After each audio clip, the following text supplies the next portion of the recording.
Assalamualaikum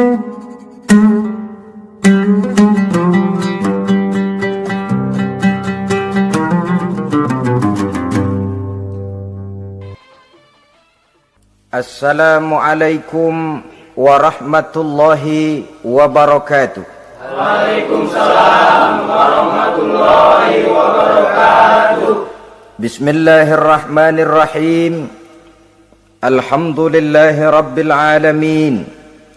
Wassalatu wassalamu ala ashrafil anbiya'i wal mursalin, sayyidina wa maulana Muhammadin wa ala alihi wa ashabihil mujahidin at-tahirin, amma ba'du. Saudara-saudara kaum muslimin rahimakumullah, pada pertemuan terdahulu kita sudah membicarakan orang-orang yang menjadi teman-teman setan dalam kehidupan di dunia ini. Maka pada pertemuan kali ini kita akan membicarakan tentang siapa yang menjadi musuh-musuh setan di dalam kehidupan. Dengan satu catatan, berbahagialah mereka yang menjadi musuh-musuh setan, tetapi celakalah mereka yang menjadi teman-teman setan. Bagaimanapun juga di dalam kehidupan ini, apabila orang telah memproklamirkan bendera permusuhan kepada kita, maka kita tentu seharusnya bersikap waspada dan mawas diri. Demikian juga iblis dan seluruh bala tentaranya yang terdiri daripada setan-setan. Mereka telah mengibarkan bendera permusuhan kepada Nabi Adam dan anak cucunya, kepada kita umat Rasulullah sallallahu alaihi wasallam. Akan sengsara dan celaka jika kepada iblis dan setan yang telah nyata-nyata mengibarkan bendera permusuhan itu kita mengadakan toleransi, mengadakan kerjasama, dan menjadi budak yang memperturutkan kemauan daripada iblis dan setan. Siapa yang menjadi musuh-musuh setan dalam kehidupan ini? Inilah pertanyaan berikutnya yang diajukan oleh baginda Rasul kepada iblis. Hai iblis, kalau teman-temanmu adalah seperti yang telah engkau jelaskan tadi, sekarang cobalah beritahu saya, siapa di antara umatku yang menjadi musuhmu dalam kehidupan ini? Atas pertanyaan ini iblis laknatullah menjawab, ya Rasul, musuh-musuhku di antara umatmu, pertama anta ya Muhammad. Musuhku yang pertama adalah engkau, wahai Muhammad. Kenapa iblis mencatat Nabi Muhammad sebagai tokoh nomor satu dalam deretan musuh-musuhnya? Mudah difahami. Pertama, keberadaan Rasul merupakan rahmah lil alamin, rahmah bagi lingkungan. Yang kedua, beliau berfungsi menyelamatkan manusia dari tempat yang gelap gulita, dari tempat kesesatan menuju tempat yang terang benderang penuh berisi petunjuk dan hidayah dari Allah Subhanahu wa taala. Maka menurut iblis, inilah manusia perintang pertama atas segala daya dan usahanya menggelincirkan manusia ke jalan yang dimurkai oleh Allah Subhanahu wa taala. Kalau kita baca sejarah, risalah yang dibawa oleh Nabi Muhammad ini memang merupakan risalah yang membawa rahmah bagi alam sekitarnya. Ada sedikit perbedaan dengan risalah-risalah sebelum beliau. Sepertinya risalah yang dibawa oleh para rasul terdahulu itu mempunyai efek yang langsung pada kehidupan di dunia ini. Nabi Nuh misalnya menyampaikan agama. Hai umatku, ini agama. Umat menentang, turun banjir yang menenggelamkan orang-orang kafir. Azab diturunkan pada waktu itu juga, pada saat nabinya masih hidup. Jadi azabnya itu jenis cash, kontan. Nabi Soleh, hai umatku, ini agama. Mereka menolak, turun gempa bumi yang amat hebat menggulung orang-orang kufur.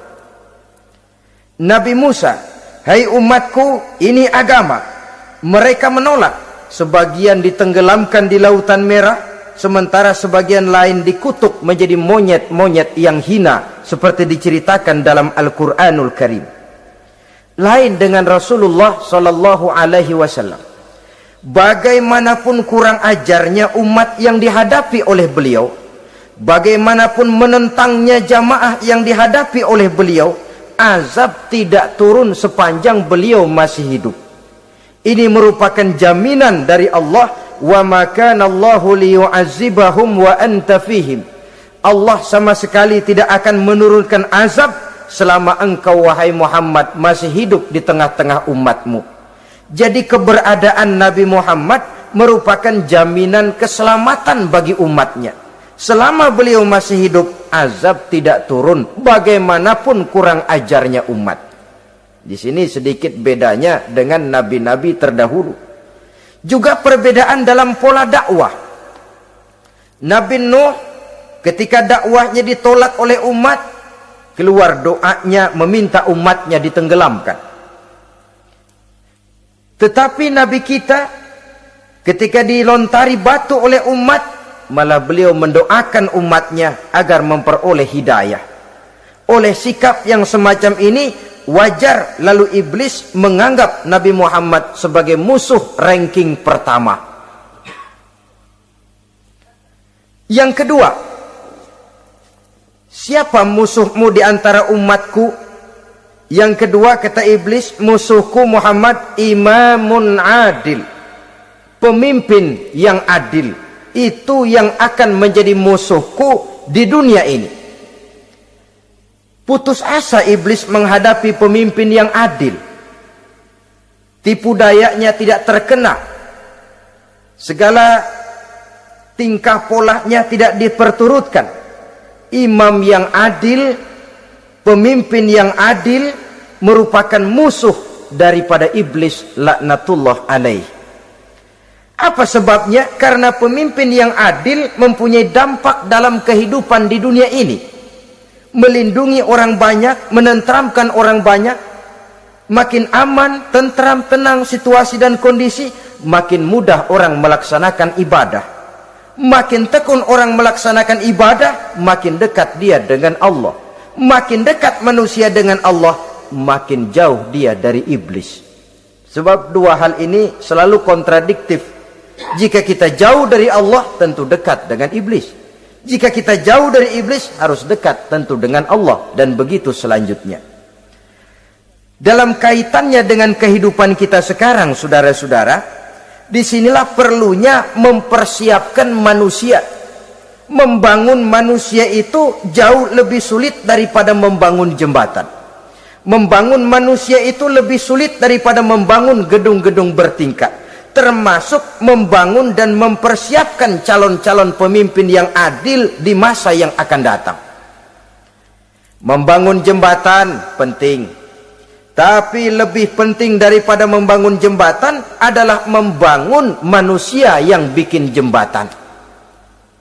Sebab kalau manusia yang bikin jembatan tidak dibangun lebih dahulu, saya khawatir jembatannya nanti habis dimakan oleh yang bangun jembatan. Mengaspal jalan raya penting. Lebih penting dari mengaspal jalan raya, membangun manusia yang mengaspal jalan itu. Sebab kalau manusia yang mengaspal jalan bermental rusak dan bejat, saya khawatir jalan belum selesai, aspalnya habis dimakan oleh yang ngaspal. Inilah pentingnya membangun manusia pembangunan. Semua tugas-tugas besar, semua pekerjaan-pekerjaan yang baik harus berangkat dari niat yang baik, berangkat dari hati yang bersih. Siapapun adanya kita, apapun profesi kita. Yang jadi kiai, marilah berangkat dari niat yang bersih. Yang jadi mubalik, marilah berangkat dari niat yang bersih. Niatnya itu mau menghidupkan Islam atau mau cari hidup jual Islam. Kalau mau menghidupkan Islam, mari sama-sama kita berjuang. Tapi kalau mau cari hidup untuk dengan menjual Islam, minggir saja daripada nanti bikin malu. Yang mengurus masjid, mari berangkat dari niat yang bersih. Ngurus masjid itu niatnya mau menghidupkan masjid atau mau cari hidup di dalam masjid. Kalau mau menghidupkan masjid, mari. Tapi kalau mau mencari hidup di dalam masjid, tolong minggir saja daripada nanti bikin aib. Yang jadi orang alim, mari berangkat dari niat yang bersih. Jangan memperjualbelikan fatwa, yang halal dikatakan haram, yang haram jadi samar-samar, nanti membingungkan umat. Berangkat dari niat yang bersih, membangun manusia, pembangunan. Ini barangkali istilah yang lebih kena. Saudara-saudara kaum muslimin rahimakumullah, setiap kita pada hakikatnya punya bakat. Secara fitrah yang kita bawa, bakat apapun kita ini punya. Saudara punya bakat jadi pemimpin, saudara pun punya bakat jadi pengkhianat. Saudara punya bakat jadi orang soleh, saudara juga punya bakat jadi orang salah.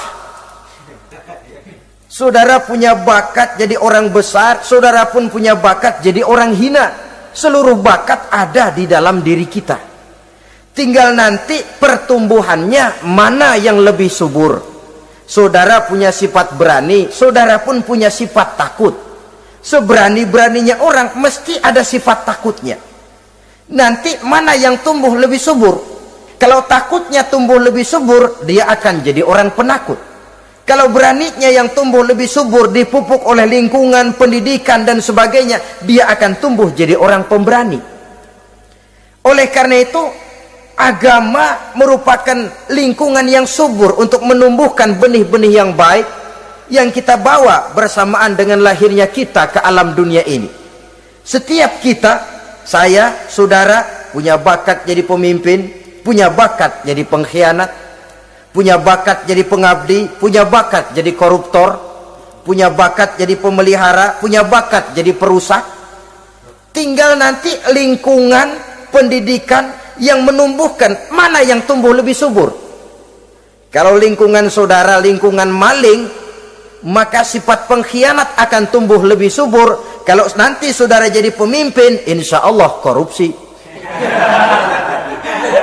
Lingkungan yang menumbuhkan sifat mengabdi, sifat berbuat tanpa pamrih, dikalahkan oleh sifat pengkhianat dan korupsi itu yang dibentuk oleh lingkungan, pendidikan, pengalaman dan sebagainya. Oleh karena itu, secara dini agama menanamkan, menyuburkan fitrah-fitrah yang baik yang kita bawa bersamaan dengan hadirnya kita dalam kehidupan ini. Sebab itu seorang penyair bernama Syauqi mengatakan dalam sebaik syairnya, waladatka ummuka ya ibna adam bakian wan nasu haulaka yadhakuna surura. Hai manusia, pada saat kamu dilahirkan kamu menangis dan orang lain di sekelilingmu ketawa. Kakek senyum dapat cucu baru, paman gembira dapat keponakan baru, sementara kita yang lahir menangis. Betul apa benar? Apa ada saudara yang begitu dilahirkan terus nyengir? Saya kira kabur dukunnya itu. Setiap kamu hai manusia lahir dalam keadaan menangis, orang sekelilingmu tertawa. Karena itu katakan kepada mereka yang senyum di sekelilingmu, hai manusia, pada saat saya dilahirkan saya menangis dan kamu semua tertawa. Baik manusia. Tapi nanti pada satu saat harus terjadi kebalikannya. Kalau dikala saya lahir saya menangis dan kau semua senyum, nantilah manusia. Kalau satu saat saya meninggalkan alam dunia ini, saya akan berangkat dengan senyum dan kalian semua akan berurai air mata. Kalau perlu dari Sabang sampai Merauke kibar bendera setengah tiang. Kalau perlu. Jangan terbalik, kita mati melotot orang malah gembira. Karena hidup selalu membawa sifat-sifat yang merusak. Inilah orang kedua yang menjadi musuhnya iblis dan beruntung menjadi musuh iblis. Siapa? Imamun adil, pemimpin yang adil. Saudara-saudara kaum muslimin rahimakumullah.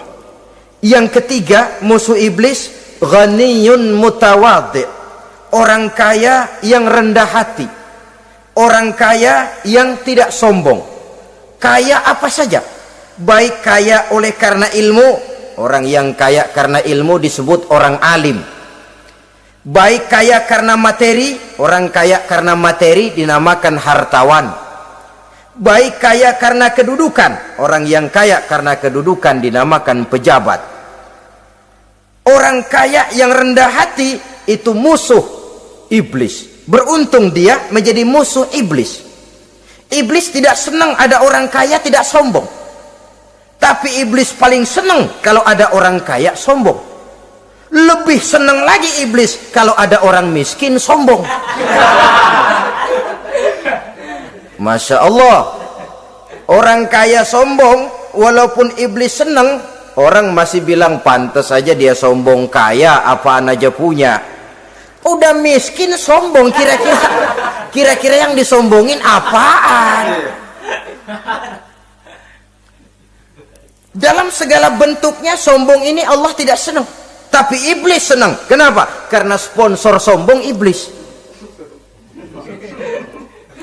Kan yang pertama kali sombong iblis toh. Ketika disuruh sujud kepada Nabi Adam, dia nggak mau. Ini kesombongan pertama yang terjadi dalam sejarah. Ketika ditanya, kenapa kau tidak mau sujud iblis? Ah, saya kan dibikin dari api, Adam dari tanah. I am the best.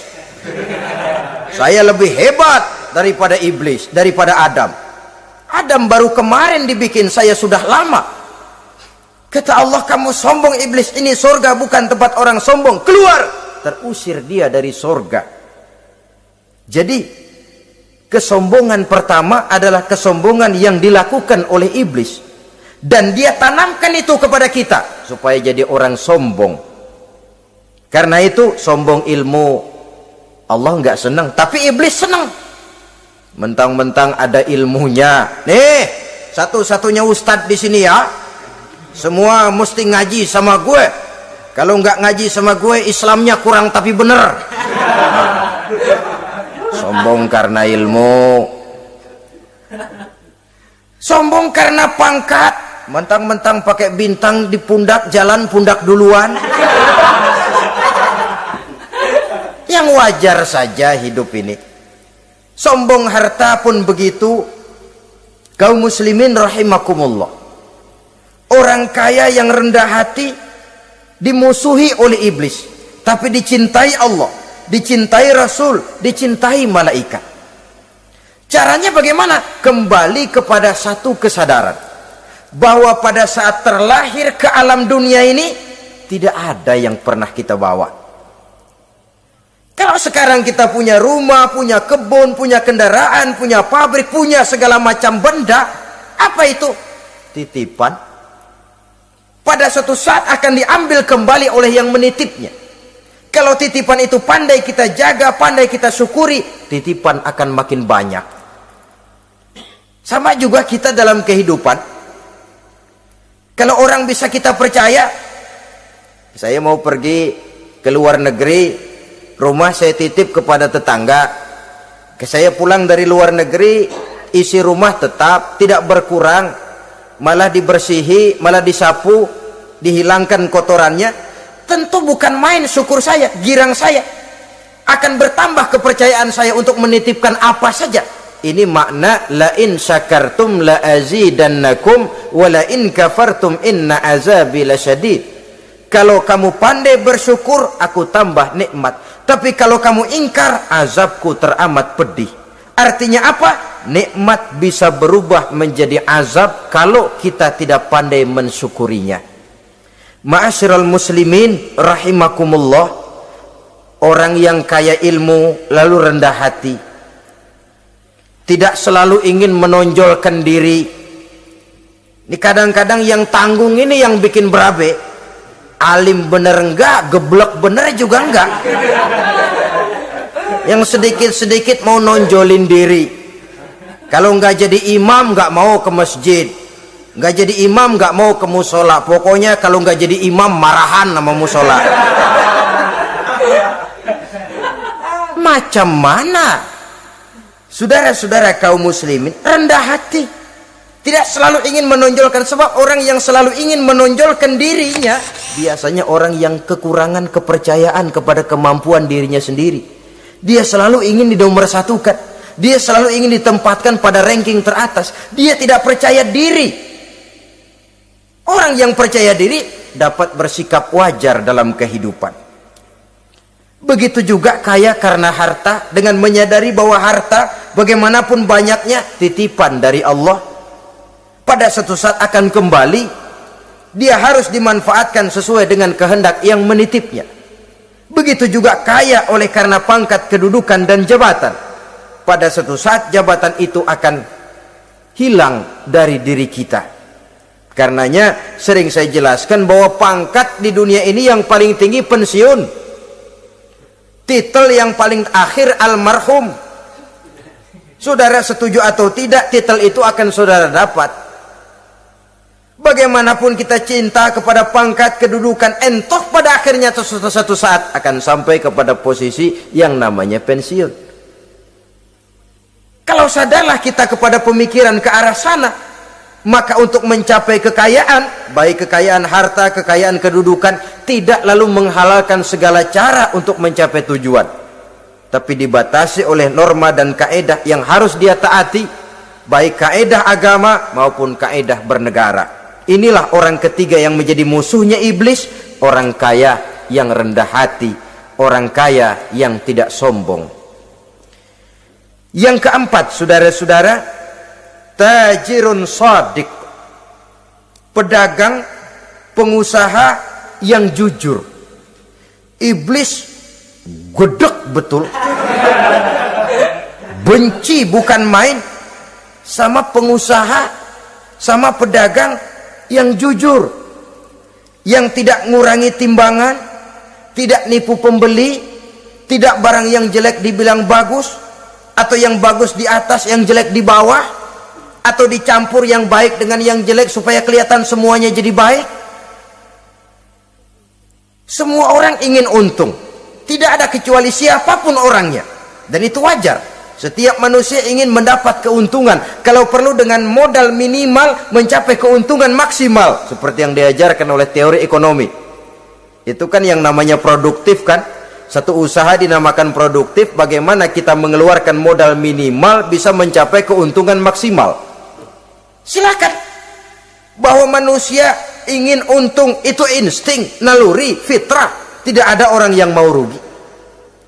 Tapi cara mencapai keuntungan itu yang membedakan antara seorang muslim dengan yang bukan muslim. Sudah pernah saya sampaikan, apabila kaum pengusaha, para pedagang sudah dijangkiti penyakit yang tidak jujur, yang akan timbul adalah kekacauan ekonomi. Kekacauan ekonomi bisa menimbulkan revolusi sosial, dan revolusi sosial merupakan kiamat satu generasi. Semua kericuhan hampir bermuara dari perut, dan itu ekonomi. Orang nodong perut, orang korupsi perut. Ya walaupun korupsi kalau sudah kelas kakap tidak lagi sekedar urusan perut. Ya perut apa yang diurusin kalau korupsinya miliaran itu? Perut jin barangkali.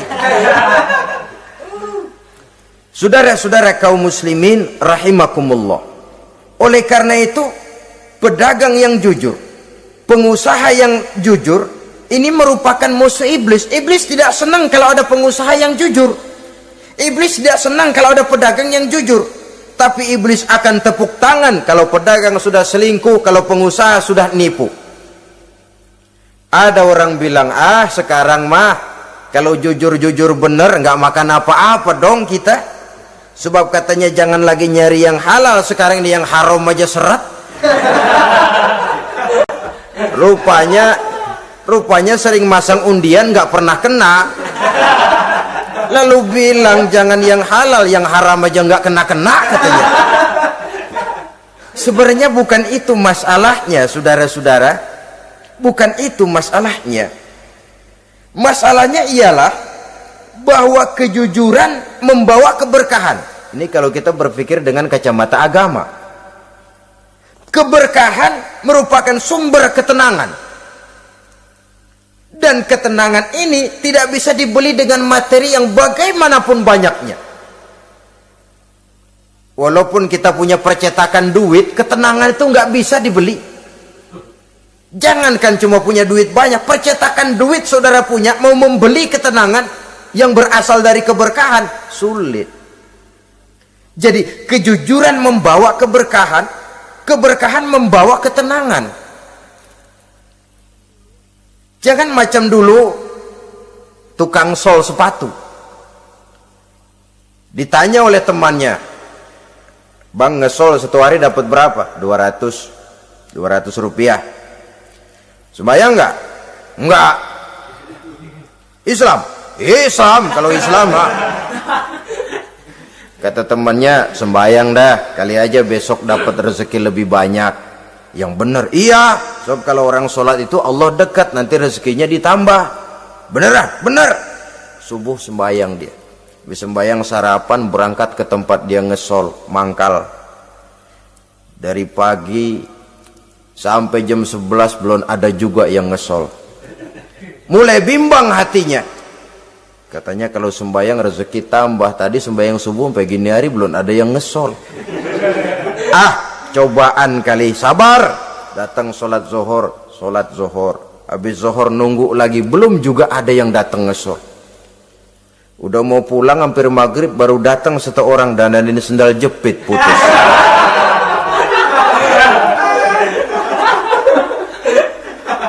Sudah bayar 25 rupiah, pulang dia si tukang sol ini, ketemu sama temennya yang nyuruh sholat tadi. Ditanya, "Bagaimana penghasilan ini hari?" Apa dijawab? "Gua kapok deh sembahyang."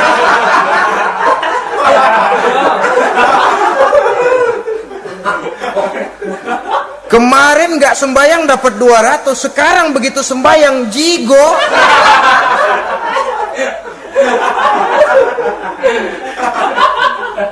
Dia tidak sadar bahwa dengan dari kacamata agama, 25 rupiah yang membawa berkah jauh lebih baik ketimbang 200 uang panas. Dari kacamata agama, 25 rupiah yang membawa berkah lebih baik daripada 200 rupiah tapi panas. Sebab panas menjauhkan kita dari ketenangan. Itulah sebabnya maka pedagang yang jujur, pengusaha yang jujur menjadi musuh setan dan beruntung.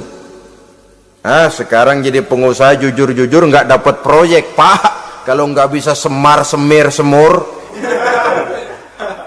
Padahal agama sudah menjelaskan ar-rashi wal murtashi finnar. Orang yang nyogok dan orang yang disogok dua-duanya neraka. Kenapa? Join termasuk ta'awanu 'alal ismi wal udwan. Bertolong-tolongan dalam berbuat dosa dan kesalahan. Kalau hadiah, lain hadiah. Kalau sodako, lain sodako. Tapi yang namanya semir, suap, ar-rashi wal murtashi finnar. Saudara-saudara kaum muslimin rahimakumullah. Jadi pedagang yang jujur, pengusaha yang jujur merupakan salah satu roda perekonomian. Kegoncangan ekonomi akan menimbulkan dampak sosial yang sangat luas dan kompleks. Yang pada giliran puncaknya, dampak paling negatifnya, dia sanggup menggerakkan terjadinya revolusi sosial. Bukankah sebagian besar gerak hidup manusia dimotivasi oleh keinginan untuk mempertahankan kelangsungan hidup? Dan kelangsungan hidup artinya mulut. Mulut itu artinya perut, dan itu artinya makan. Setelah itu mungkin baru pangan, baru sandang, baru dia berpikir pakaian dan sebagainya. Jadi karena dia merupakan penggerak roda ekonomi, pedagang yang jujur, pengusaha yang jujur mutlak diperlukan dalam kehidupan ini. Sebab sekali lagi, kejujuran akan membawa keberkahan, keberkahan memberikan ketenangan dalam kehidupan. Oleh karenanya kita umat Islam, biarin duit kita banyak, asal berkah. Itu tentu idealnya. Ketimbang dikit tidak berkah, lebih baik ia banyak, ia berkah. Dan keberkahan itu datang lewat kejujuran. Kejujuran ini sudah dicontohkan oleh Rasul pada saat beliau berniaga ke negeri Syam dikala berumur 9 tahun, bahkan dikala berumur 25 tahun seketika membawa dagangan Sayyidatuna Khadijah yang kelak jadi istri beliau. Kita maklum bahwa solat merupakan sarana yang paling efektif untuk mendekatkan manusia kepada Allah. Makin dekat manusia dengan Allah, makin tidak senang iblis dan setan. Karena itu segala macam cara mereka berusaha mengaduk-ngaduk solat kita. Dan sesungguhnya, jikalau kita mengerjakan solat, itu kan targetnya cuma 2. Pertama, agar solat kita itu sah. Yang kedua, agar solat kita itu qabul, yakni diterima oleh Allah. Kalau soal sah dan tidak, ukurannya gampang. Saya kalau ditanya orang, Pak, solat saya sah atau tidak? Saya bisa jawab. Saudara, solatnya syarat rukunnya cukup apa tidak? Cukup, sah. Itu kalau perkara sah. Tapi kalau sudah perkara qabul, Pak, solat saya diterima atau tidak oleh Allah? Ini saya tidak bisa jawab. Kenapa? Soal qabul mencakup masalah batin. Cuma ukuran logikanya, kalau syarat rukun cukup, insya Allah qabul. Saudara-saudara kaum muslimin rahimakumullah. Oleh karenanya, pada saat kita sholat, iblis, setan datang dari segala macam penjuru supaya kita kehilangan rasa khusyuk.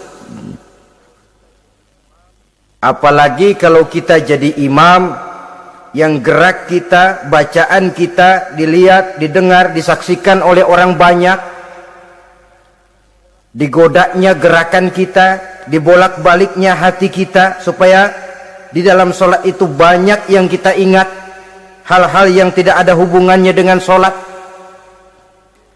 Kadang-kadang belum sholat kita ribut nyari pulpen, nggak ketemu, begitu takbir ingat pulpen di atas lemari.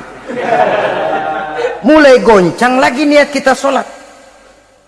Kadang-kadang kalau hati tidak bisa dipermainkan, iblis berbisik lagi. Gerakan kita dalam sholat tidak mencerminkan kekhusyuan. Kalau gerak juga ternyata masih bisa khusyuk, bacaan kita dibuatnya kita seperti dikejar-kejar waktu. Sholat isya misalnya, dengan cara kilat khusus, super singkat. Saya katakan tadi, apalagi kalau kita jadi imam, iblis mudah mendatangkan penyakit riya. Karena mengimami orang banyak, lalu supaya dikira alim, dibuatlah sholatnya itu mantep-mantep. Surahnya dicari yang panjang-panjang, paling pendek sabihis sama wadduha. Tapi kalau sudah sholat sendirian, cukup inna a'toinakal kausar sama kul huwallahu ahad. Kayaknya khusyuk bukan main. Kalau imam, bahasanya dipaseh-pasehin kayak orang 16 tahun di Mekah. Usolli fardwal maghribi salasa rakaatin. Saudara-saudara kaum muslimin yang berbahagia, oleh karena solat merupakan sarana yang paling efektif untuk mendekatkan diri dengan Allah, maka orang yang khusyuk di dalam solatnya merupakan musuh utama daripada iblis. Sekarang bagaimana bisa khusyuk caranya? Kalau khusyuk 100%, rasa-rasanya sulit. Untuk sampai ke arah sana orang memerlukan tahapan. Kepada Imam Ali karramallahu wajhah, baginda Nabi pernah memberikan satu tes case.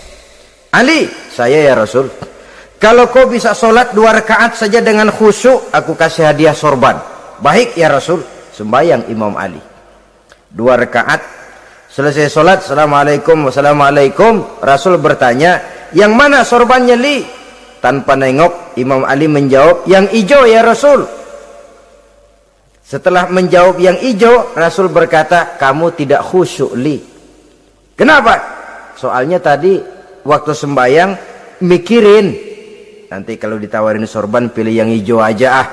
Sehingga begitu ditanya, refleks menjawab yang mana li? Yang hijau saja ya Rasul. Oleh karena itu, menurut Al-Imam Nawawi, pada tingkatan yang paling sederhana, sudah sampai ke tingkat khusyuk, asal pada waktu takbiratul ihram ingat kepada Allah. Tapi jangan lupa, itu tangga pertama. Jangan ada fatwa begini lalu aman. Yang penting kan takbirnya ingat Tuhan, belah sononya mau kemana kek. Bukan itu. Itu pada tingkatan pertama sudah sah dipandang khusyuk solatnya orang awam, asal pada waktu takbiratul ihram dia ingat kepada Allah. Tetapi harus terus berusaha agar sepanjang solat dia ingat kepada Allah.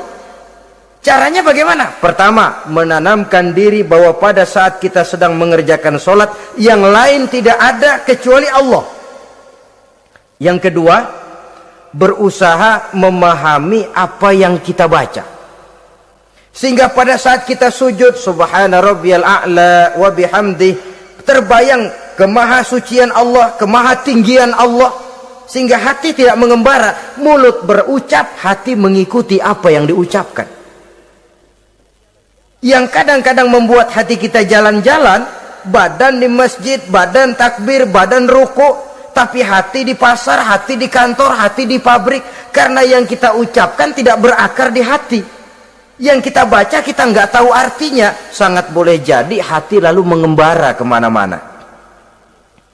Jadi untuk menopang kekhusyuan ini, cara yang paling efektif, pertama, tidak ada yang lain pada waktu kita sholat kecuali Allah. Yang kedua, berusaha memahami apa yang kita baca. Dikala kita sujud dikala kita duduk di antara dua sujud, Rabbighfirli, ya Allah ampuni dosa saya, warhamni, kasihani saya, dan selanjutnya. Mulut membaca, hati mengikuti. Dengan mengikuti, hati tidak terlalu mengembara, ada tempat dia kembali. Saudara-saudara kaum muslimin rahimakumullah. Itu yang kelima. Yang keenam, yang menjadi musuh iblis, mukminun nasih. Orang mukmin yang suka memberikan nasihat. Orang mukmin yang suka memberikan petunjuk. Termasuk juru-juru dakwah, para mubaligh itu merupakan musuh utama iblis. Kenapa? Tiap hari iblis kampanye. Tiap hari iblis mengajak dengan segala macam cara yang kalau perlu dia berikan kamuflase. Dia berikan fata morgana. Kalau perlu yang haram dia bungkus dengan merek halal. Kalau perlu kejahatan dia bungkus dengan baju kebajikan. Istilahnya racun diberi merek madu. Dan itu wajar. Cuma kita tentu harus punya filter, daya saring positif agar tidak salah pilih. Karena iblis ini pintar betul. Kalau kita khusyuk dalam sholat, dia tanamkan kepada kita misalnya seperti tadi itu. Sholatmu memang hebat, khusyuk. Di kampung ini tidak ada orang yang sholatnya seperti kamu. Tertanam itu dalam hati kita, timbul ujub. Akhirnya, iya, gue lihat-lihat di kampung sini kagak ada yang sembayangi kayak gua. Nah, sudah masuk iblis. Jadi dia pandai mengikuti gerak hati dan irama denyut jantung manusia ini. Kemana kecenderungan manusia, ke situ dia masuk. Pendeknya iblis itu ibarat tukang joget, dia ngerti bener irama kendang. Saudara-saudara kaum muslimin rahimakumullah. Termasuk juru-juru dakwah, para mubaligh, orang yang suka memberikan nasihat ini. Mereka memberikan filter kepada umat, kepada jamaah, jangan sampai salah pilih. Dan iblis menyesatkan kita supaya kita salah pilih. Satu contoh ringan. Kalau di depan saudara ada dua buah gelas, yang segelas isinya jamu, yang segelas sirup. Kira-kira saudara minum yang mana? Jamu. Jamu apa sirup? Jamu. Sirup apa jamu? Jamu. yang pikirannya panjang, dia pasti minum jamu. Pahit memang, getir memang, tapi besok badan sehat, tenaga kuat, gairah kerja ada, kreativitas timbul, semangat menghadapi kehidupan tumbuh. Orang mukmin, orang yang berpandangan jauh ke depan, pandangannya panjang. Panjang kemana? Tidak cuma ke dunia, sampai juga dia memandang ke alam barzakh, ke akhirat. Sholat itu jamu, pahit. Ngaji, hadir di majelis taklim itu jamu, pahit. Sedekah jamu, pahit. Mengeluarkan uang untuk kepentingan orang lain, enak aja minta sumbangan, datang-datang yang nyari peres keringat banding tulang gue, lu datang-datang mau minta. Yang enak ngumpulin harta lalu bakhil bin pelit alias medit. Itu jamu. Saudara hadirin yang saya muliakan, sedekah jamu, pahit. Puasa jamu, pahit. Jihad jamu, pahit. Tapi nanti begitu kita meninggalkan dunia, masuk ke alam barzakh, apalagi pindah ke akhirat, baru terasa, aduh, nikmatnya dulu kemarin itu minum jamu, sekarang badan sehat, tenaga kuat, kerja semangat. Nikmatnya dulu saya waktu di dunia sholat, rajin ngaji, suka sodako, suka menolong orang. Sekarang terasa manfaatnya. Begitu saya berada di alam barzakh, apalagi sudah dibangkitkan di padang mahsyar di akhirat nanti, terasa seluruh kebajikan yang saya kerjakan. Nah, orang yang berpikir jangka pendek, cuma ngelihat yang ada di depan hidungnya saja, ngapain minum jamu getir, sirup nih, manis. Dia minum, dia ambil sirup, minum, manis memang pada waktu minum, tapi besok bibir jontor. Meninggalkan perintah Allah, sirup itu manis. Tidak sholat, manis. Tidak bayar zakat, sirup, manis. Tidak mau puasa, sirup, manis. Manis sekarang.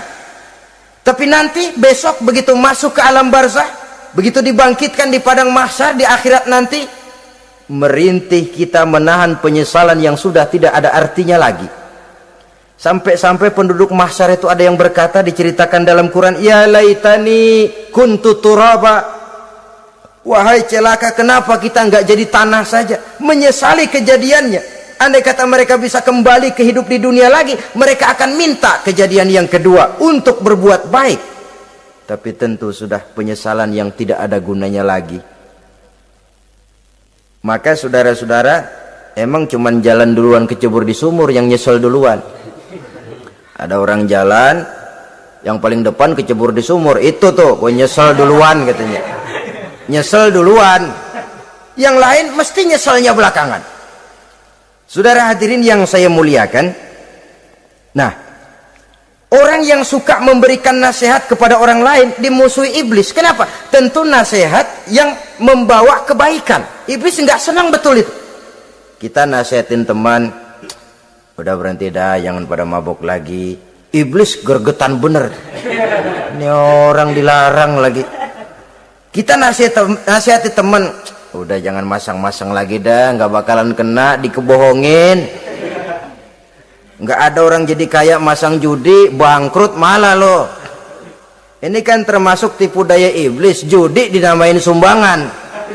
Itu sama saja itu, madu, racun mereknya madu. Judi dinamain sumbangan. Kalau Kang Beca pada nyumbang. Kayak orang kaya lagunya.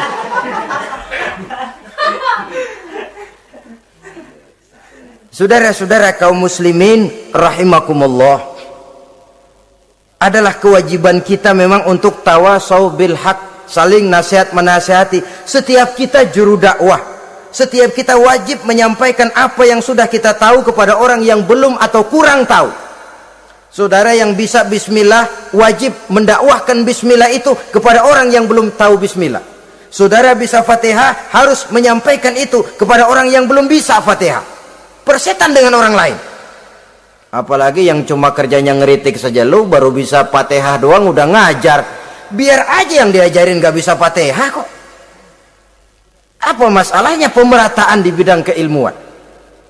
Sebab memang biasa penonton itu selalu lebih pandai menilai, kayaknya lebih pintar dari yang main. Sama saja orang nonton bola ngomel melulu, padahal dia sendiri belum tentu bisa main. Dengerin orang pidato pun begitu, monten bisa, wah kalau dia yang pidato 1 jam kayak semenit, tapi kalau si Ano tuh kita udah pegel belum juga mau berhenti. Monten bisa, coba dia suruh pidato udah 1/4 jam masih ama ba'du.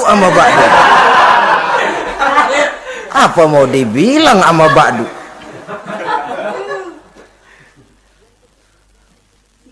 Yang ketujuh, yang menjadi musuhnya iblis, taibun sabitun ala taubatihi, orang yang bertaubat dan tetap di atas taubatnya. Secara jujur, tidak ada manusia yang tidak punya salah. Dan orang yang baik memang bukan orang yang tidak punya salah. Karena tidak ada orang yang tidak punya salah.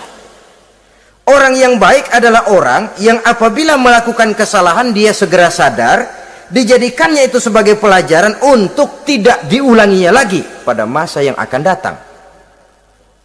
Biasanya kita menghakimi orang pintar, kita nggak merasa bahwa kita juga punya kesalahan. Kalau kita ngelihat maling ayam kita teriak, padahal kita nyolong kambing. Lebih besar dari si maling ayam, merasa diri lebih benar dari yang lain, padahal kita lebih kotor dan lebih jelek. Hilang sifat introspeksinya. Yang kita musuhi, yang kita caci maki, tahu-tahu kita sendiri yang melakukannya.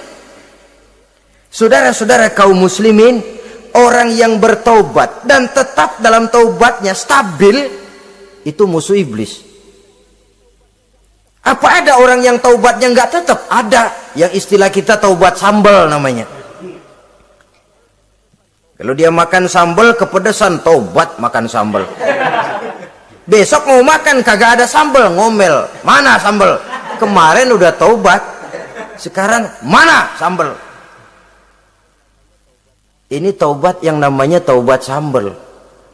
Istighfar, habis istighfar nyolong lagi, istighfar lagi, besok nyolong lagi, istighfar lagi.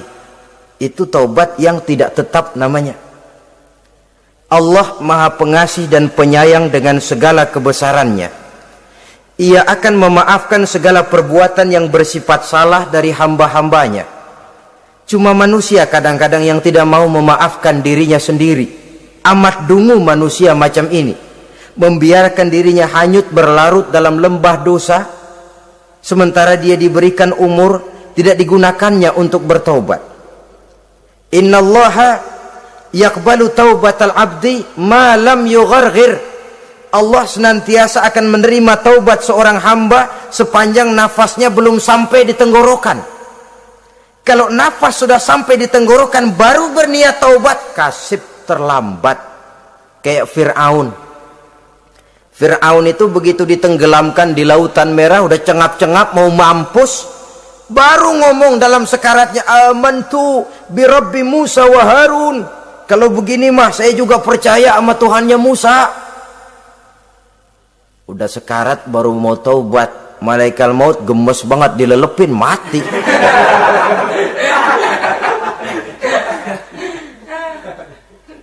Nah, kepada adik-adik remaja, biasanya kalau sudah bicara taubat, pikiran kita, taubat mah urusan 70 tahun ke atas. Kita masih lama ini. Sebenarnya tidak.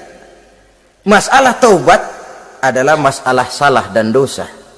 Masalah salah dan dosa adalah masalah manusia. Sejak dia akil balik sampai ajal datang berenggut nyawa.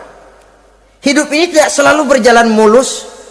Hidup ini tidak selalu berjalan di atas kertas putih. Kadang kita tersilap, kadang kita tersalah, kadang situasi dan kondisi menyebabkan kita berbuat lain dari yang seharusnya. Itu kehidupan, silih berganti. Oleh karenanya pesan Nabi, wa atbi'i sayyi'atal hasanah, perbuatan salah ikuti dengan kebajikan, dosa iringi dengan taubat. Jangan nunggu, saya untuk taubat takut nanti bikin lagi. Nah, ini namanya punya harapan mau bikin lagi. nanti aja dah kalau tua-tuaan. Saudara, kalau dosa itu ditumpuk, itu sama saja kotoran yang menodai hati. Kalau kotoran gak rajin kita bersihin, dia akan berkarat.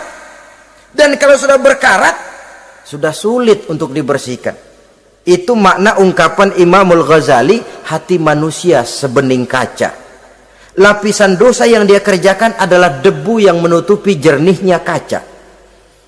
Orang yang bersih dari dosa, dekat dengan Allah, hatinya jernih seperti kaca.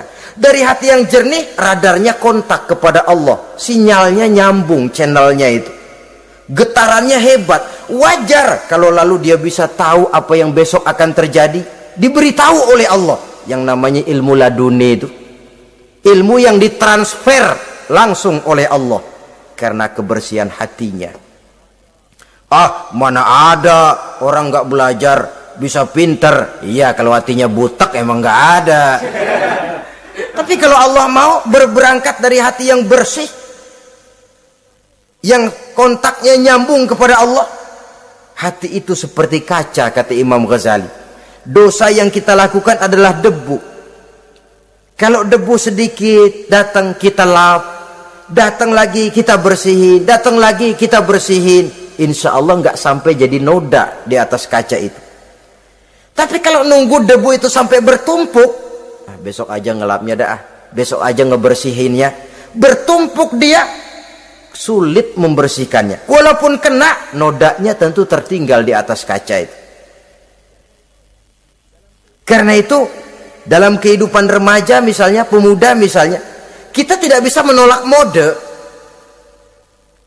tidak bisa menolak musim. Modenya disco, modenya breakdance, modenya joget, modenya jaipongan, mode pada waktunya habis, ya habis. Tapi bagaimanapun dia akan punya dampak, memberikan bekas dalam membentuk kepribadian. Dan ini efek yang tidak kita inginkan. Efeknya, bukan modenya itu. Jadi oleh karenanya saudara-saudara, masalah taubat bukan masalah 70 tahun ke atas, tapi masalah manusia sejak dia akil balik sampai ajal datang merenggut nyawa. Sepanjang nafas belum sampai di kerongkongan, Allah akan menerima taubat seorang hamba. Bahkan dalam hadis qudsi Allah menyatakan, "Lau amiltumul khotoya hatta mala'atis sama' thumma nadimtum fataballahu alaikum." Kalaupun kamu berbuat dosa sampai penuh langit dengan dosamu, kemudian kamu bertaubat dan menyesal, Allah pasti akan menerima taubatmu. Jadi orang yang taubat dengan sebenarnya dan tetap dalam taubatnya, itu musuh iblis. Tapi orang yang taubatnya angin-anginan, iblis demen banget. Hari sembahyang, besok mabok, besoknya lagi nyolong, besoknya lagi zina, besok taubat lagi. Kata iblis, surak, iya lu gocet dah Tuhan.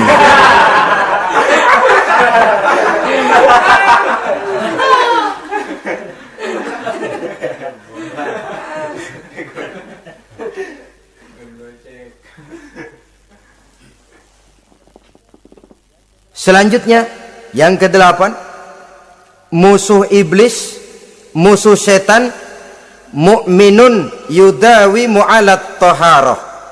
Orang mukmin yang membiasakan diri selalu dalam keadaan bersuci, baik dari hadas kecil, lebih-lebih dari hadas besar.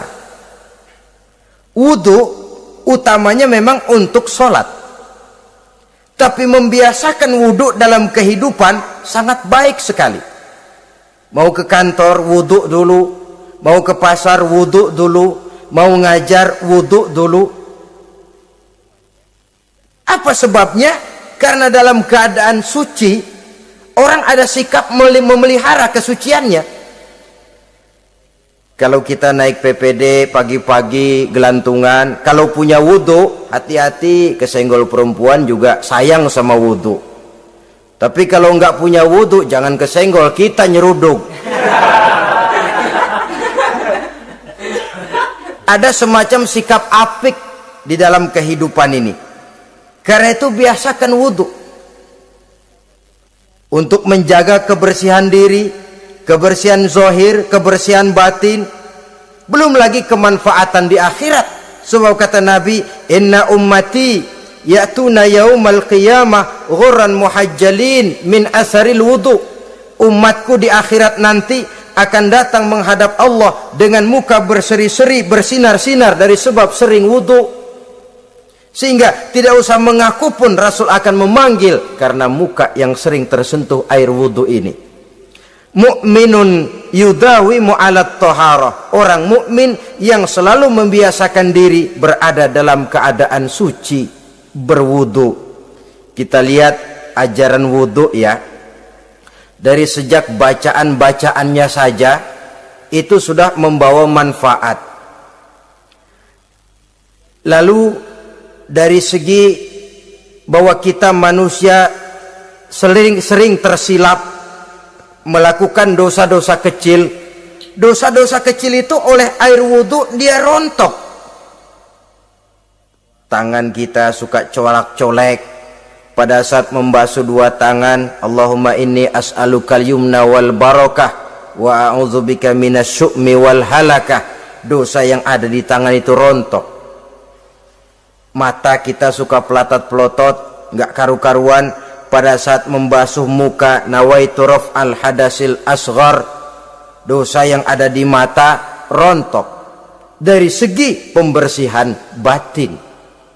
Belum lagi dari segi pembersihan zahir. Sehari semalam kalau 5 kali saja kita terkena air wudhu, itu sudah menjaga kesehatan dan kebersihan. Saudara-saudara kaum muslimin rahimakumullah. Yang kesembilan, orang yang menjadi musuh iblis yaitu mutawarra'un anil haram. Orang yang memelihara diri dari yang diharamkan oleh Allah. Terpelihara dirinya, terpelihara yang dimakannya, yang diminumnya dari jenis-jenis yang haram, baik sedikit maupun banyak. Jangan cuma teriak haram waktu sedikit, tapi giliran banyak halal. Sama saja orang dikasih tahu, itu ada cerita anak-anak, Pak Haji punya anak main judi, dikasih tahu, Pak, anak bapak main judi, astagfirullah katanya. Tapi menang Pak, alhamdulillah.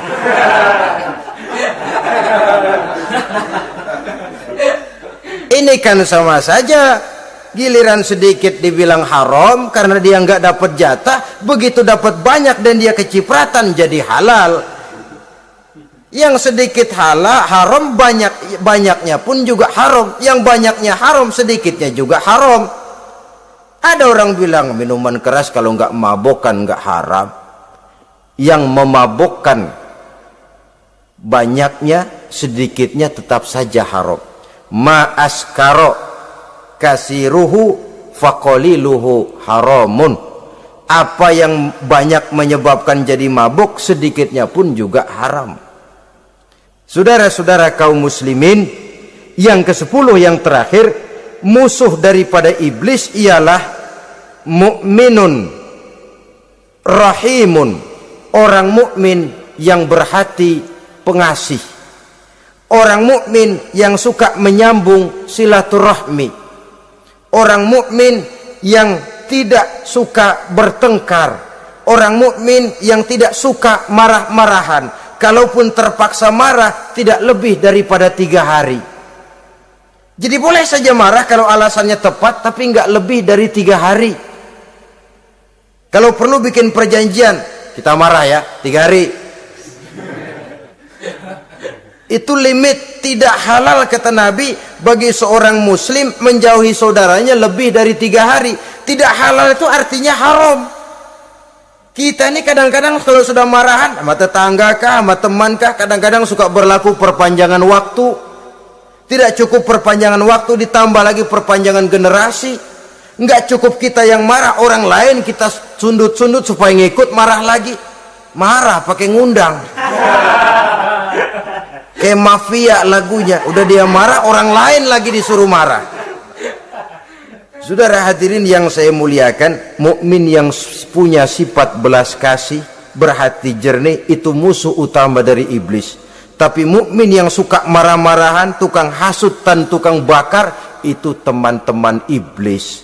Oleh karena itu, mudah-mudahan kita semua menjadi musuh iblis. Dan jangan menjadi musuh iblis. Jangan menjadi teman iblis. Sebab iblis sudah kadang memproklamirkan permusuhan. Sekali dia musuh kita, selamanya dia akan tetap menjadi musuh kita. Berusahalah untuk menjadi musuh iblis, dan jangan sekali-kali toleransi. Jangan berusaha menjadi teman iblis. Inilah yang kita bicarakan pada pertemuan ini. Mudah-mudahan ada manfaatnya. Terima kasih atas segala perhatian.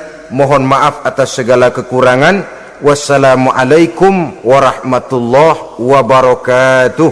Waalaikumsalam warahmatullahi wabarakatuh.